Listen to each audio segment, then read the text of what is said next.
Hello everyone. Biodiversity and conservation part 3। पहले की 2 videos में बता चुकी हूँ कि चैप्टर थ्योरेटिकल है बट इम्पॉर्टेंट है। मतलब इस चैप्टर में से हर साल बोर्ड में कंपलसरी क्वेश्चन आना ही आना है और नीट के लिए भी ये काफ़ी इम्पॉर्टेंट चैप्टर है। ये मेरी वीडियो नंबर 3 है, पार्ट 3। आज की वीडियो का हमारा टॉपिक है patterns of biodiversity. Patterns of biodiversity. अब सब बच्चे इसके लिए एनसीईआरटी जब मेरी वीडियो देखेंगे तो एनसीईआरटी खोलेंगे। एनसीईआरटी में page number 261 patterns of biodiversity. एक पॉइंट मैंने ये लिखा है कि इन एनी हैबिटेट, चाहे वो एरिड रीजन है, सेमी एरिड रीजन है, एक्वेटिक हैबिटेट है, कुछ भी है, कोई भी हैबिटेट है, in any habitats biodiversity shows latitudinal and altitudinal gradient. ठीक है, दोनों टाइप के ग्रेडियंट होते हैं, एल्टीट्यूडनल भी और लैटिट्यूडनल ग्रेडियंट। अब इसकी थ्योरी का मैं थोड़े से पॉइंट्स बता रही हूँ क्योंकि फर्स्ट ये जो पैराग्राफ है इसमें से 1 या 2 क्वेश्चन नीट के बनते हैं, बोर्ड का इसमें से क्वेश्चन नहीं बनता। The diversity of plant and animal is not uniform through out the world but shows a rather uneven distribution. For many group of animal or plants, there are interesting patterns in diversity. The most well known being the latitudinal gradient in diversity. In general, species diversity decreases. एक line note करेंगे, मतलब इसके नीचे underline करना, ये NEET के लिए important question है। In general, species diversity decreases as we move away from equator towards the pole. तो इसमें ऑप्शन आएंगे डिक्रीजेस, इंक्रीजेस।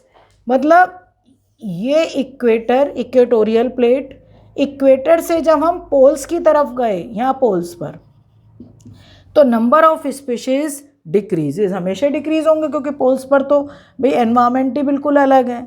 तो यहाँ पर ऑप्शन होंगे डिक्रीजेस, इंक्रीजेस। कई बार ऐसा होता है कि पोल से हम इक्वेटर की तरफ आए तो number of species increases, decreases.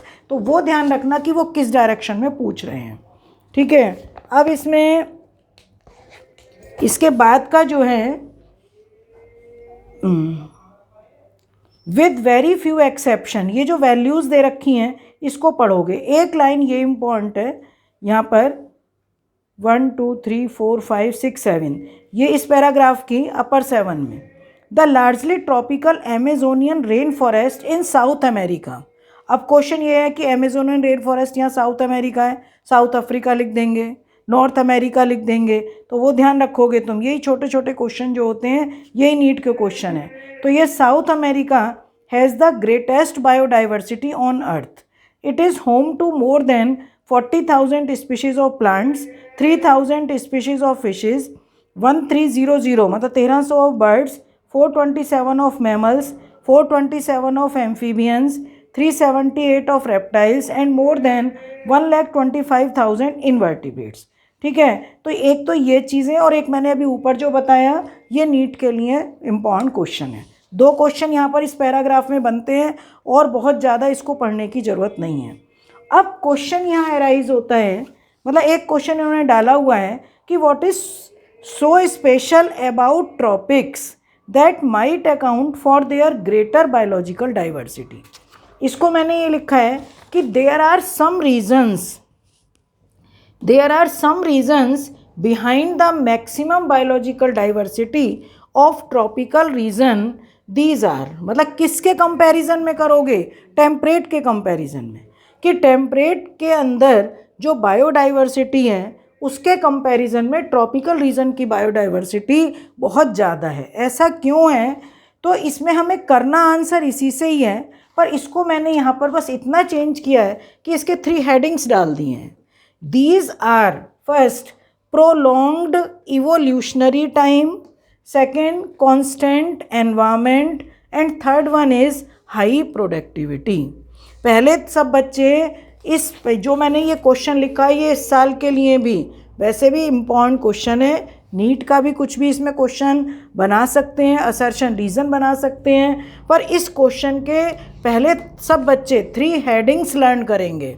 First heading prolonged evolutionary time, second constant environment and third is high productivity.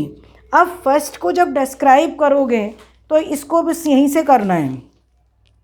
जो इन्होंने यहाँ फर्स्ट ए पॉइंट दे रखा है स्पेसिएशन। स्पेसिएशन, अब 1 मार्क क्वेश्चन है, what is meaning of speciation? Speciation meaning formation of new species. जो नई species का फॉर्मेशन होगा वो कहलाएगा स्पेसिएशन। अब खुद सोचो, कहीं पर स्पेसिएशन होना है और यहाँ पर ये लिखा है prolonged evolutionary time. Time to time glaciers आ रहे हैं, टाइम टू टाइम सोनामी आ रहे हैं, अर्थक्वेक आ रहे हैं। तो जब लगातार ये चीज़ होगी तो जैसे ही कोई अगर प्लांट की स्पीशीज़ नई बननी स्टार्ट हुई, अभी सोनामी आ गया, तो कैसे होगा कि वहाँ पर नई स्पीशीज़ नहीं बन पाएगी।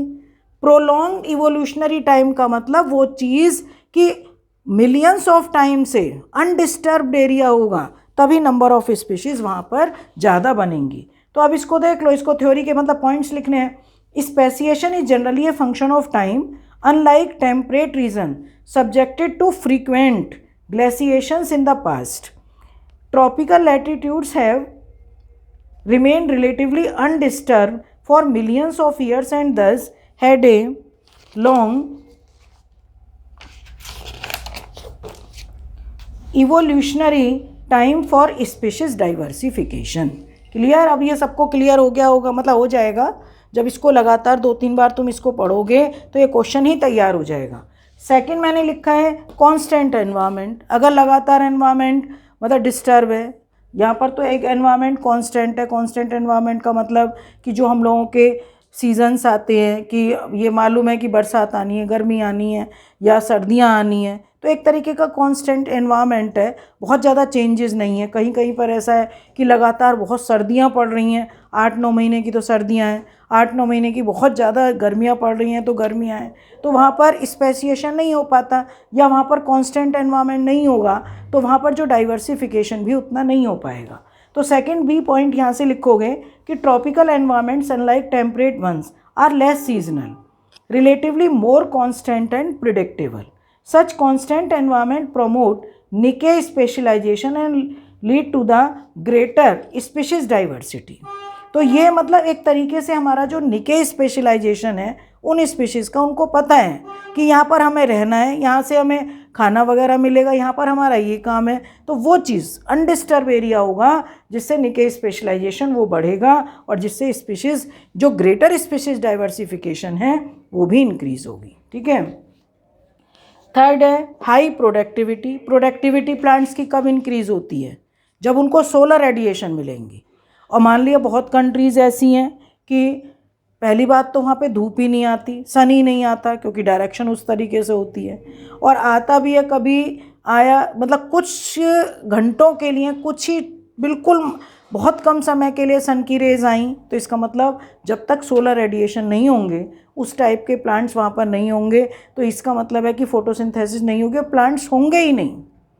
अब यहाँ पर कह रहे हैं प्रोडक्टिविटी कब होती है कि जब सन की एनर्जी, अभी हम लोग घरों में भी प्लांट्स लगाते हैं, हमारा ईस्ट फेसिंग घर है तो लगातार मतलब मॉर्निंग की अगर सनलाइट आएगी प्लांट्स बहुत अच्छे होते हैं, और मान लिया लास्ट की लाइट आती है तो इतनी ज़्यादा उसके अंदर मतलब जो रेडिएशन है, फोटॉन्स आ रहे हैं लाइट के फोटॉन्स, वो प्लांट के लिए इतने हेल्पफुल नहीं है, हार्मफुल ही होंगे।